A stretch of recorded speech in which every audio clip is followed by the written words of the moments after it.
నరుడు ఈ భూమిపై జన్మించే సమయం, అలాగే నరుడు ఈ భూమిని వదిలి వెళ్లే సమయం, ఈ మధ్య కాలాన్నే జీవితకాలం అంటారు. ఈ జీవితకాలంలో యుద్ధం అయితే తప్పనిసరిగా చెయ్యాల్సిందే. ఒక్కోసారి విద్య కోసం అవ్వచ్చు, ఒక్కోసారి క్రియ కోసం అవ్వచ్చు, కొన్నిసార్లు పరిస్థితులతో పోరాడాల్సి వస్తుంది. కానీ ఈ యుద్ధం ఎదుర్కోవలసిన సమయంలో ఈ ప్రకృతి మనకి ఒక చక్కటి గుణాన్నిచ్చింది, అదే ప్రయత్నం. మీరు ఎప్పుడైనా చిన్నపిల్లవాడిని చూసారా? తను ఏమీ చెప్పలేకపోతాడు, ఏమీ అర్థం చేసుకోలేకపోతాడు. కానీ తన చిన్ని దేహంతో తన చుట్టూ ఉన్న పరికరాలను తాకాలని చూస్తాడు.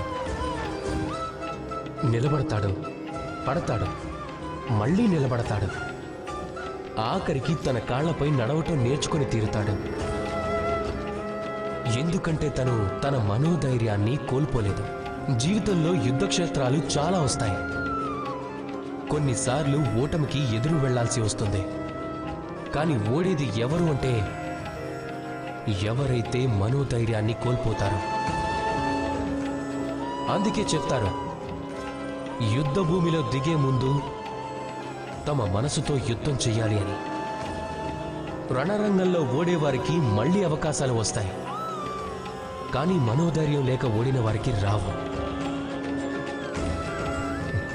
రాధాకృష్ణ. ధైర్యంగా ఉండండి. బయటికి రా.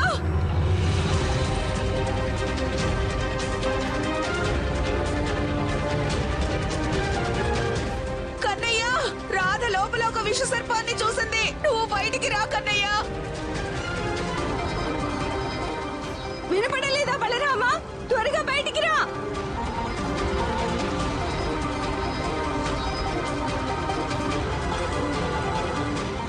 కన్నయ్య, బయటకు వచ్చేయి. అయ్యో అమ్మా, మేము అది చూడటానికే ఇక్కడికి వచ్చాం. ఇక్కడ నిజంగానే సర్పం ఉందా లేక రాధకి భ్రమ ఏమైనా కలిగిందా అని.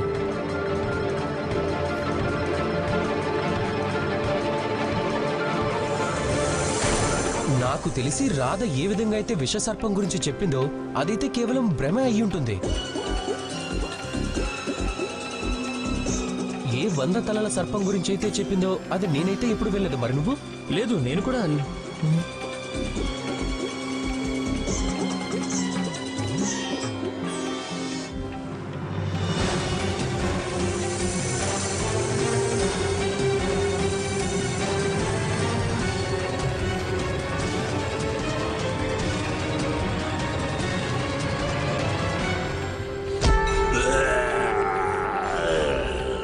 వెళ్ళిపోమని చెప్పినప్పుడు నువ్వైతే వెళ్ళనే లేదు.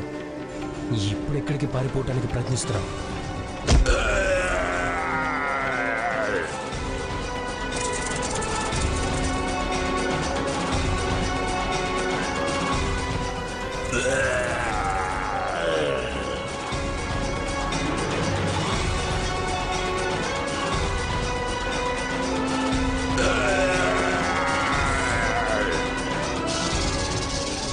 నువ్వు బయటికి రా. చెప్పాను కదా కన్నయ్య. మీ అమ్మ కళ్ళల్లో కన్నీరు చూడాలని ఎందుకు కోరుకుంటున్నావు? బయటికి రా. లేదు లేదమ్మా, ఇక్కడైతే ఎటువంటి సర్పమూ లేదు. అవునవును, ఇక్కడ ఏ సర్పం జాడ కూడా కనిపించట్లేదే. అసలు ఇక్కడ ఉంటేనే కదా. ఇక్కడైతే కేవలం స్వచ్ఛమైన నీరు మాత్రమే ఉంది.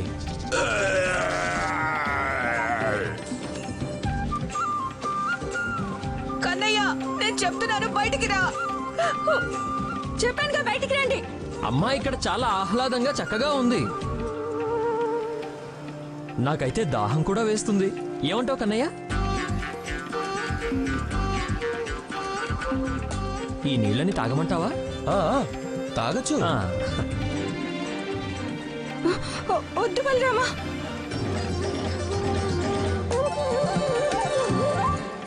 ఇది యమునా నీరు, చాలా శుద్ధమైన నీరు.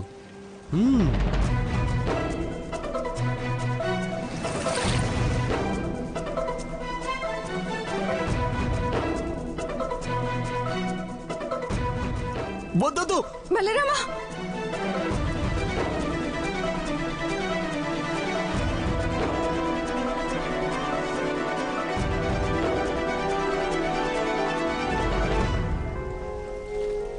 నిజంగా ఎంతో తీయగా శుద్ధంగా ఉన్నాయి. మీరంతా చూశారుగా, ఇక్కడ అంతా బాగానే ఉంది. ఇక్కడ ఎటువంటి సర్పమూ లేదు.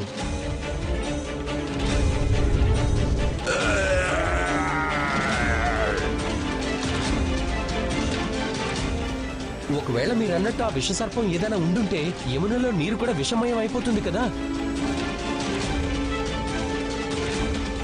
సర్పం ఉండని లేకపోని నువ్వు మీ అమ్మని ఇలా ఏడిపిస్తే నీకు ఏం సంతోషం దొరుకుతుంది? బయటికి రా.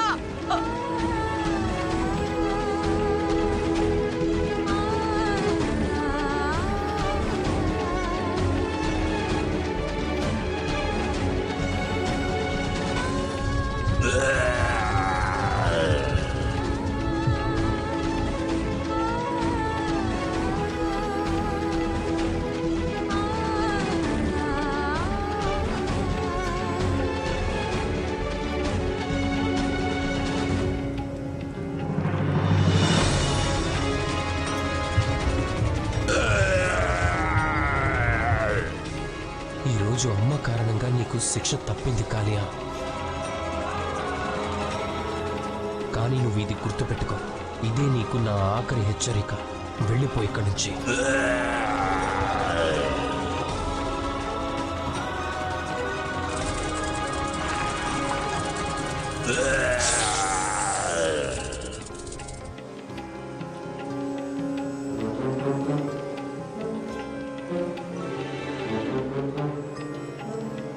సుధరా,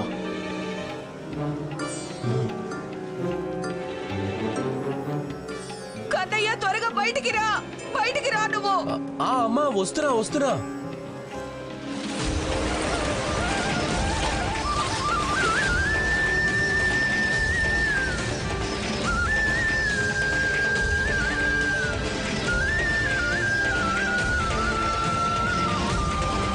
అయ్యో అమ్మా, నువ్వు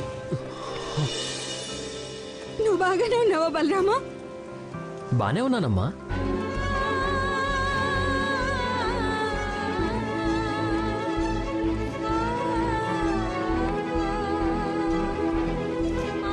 అమ్మా నువ్వు ఎవరు ఏం చెప్పినా నమ్మేసి ఇలా భయపడి నా కోసం బాధపట్టవేనా? ఒకసారి అలా చూడమ్మా, అక్కడ ఏమీ లేదు. ఏమైనా ఉండని లేకపోని రాధ నీకు ఆ విషసర్పం గురించి చెప్పినప్పుడు ఏం అవసరం వచ్చింది? నువ్వు ఆ నదిలో దిగి ఏం చేద్దాం అనుకున్నావు కన్నయ్య? నీకేమైనా జరుగుంటే?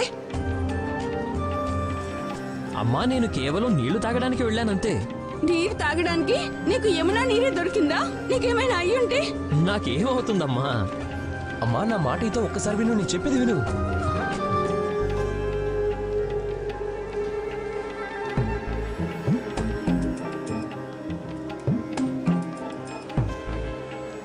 అమ్మ రాధకి భ్రమ కలిగింది.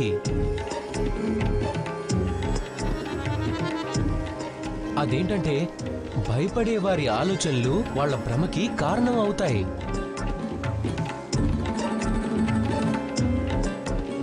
నేను చెప్పేది నిజమే కదా రాధా?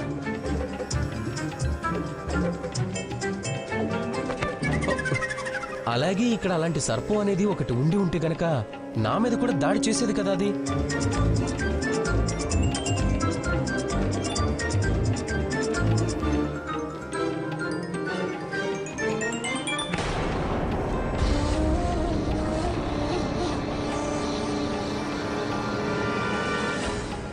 కన్నయ్య నిజమే చెప్తున్నాడు. రాధా, బహుశా నీకు ఏదైనా భ్రమ కలిగి ఉండొచ్చు.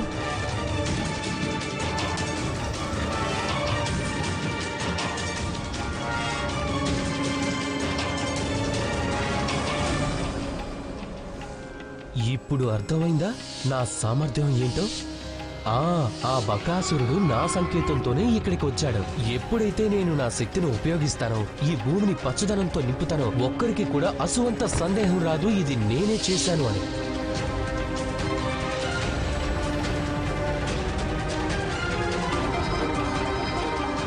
అలా అయితే ఇది కూడా కృష్ణుడి మాయ అనుకుంటా. తను నన్ను భయపెట్టడానికి ఇలా చేసుంటాడు.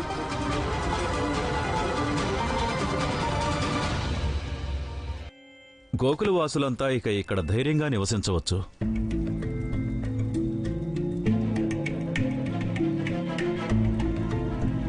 ఇది ఒక మంచి విషయమే కదా.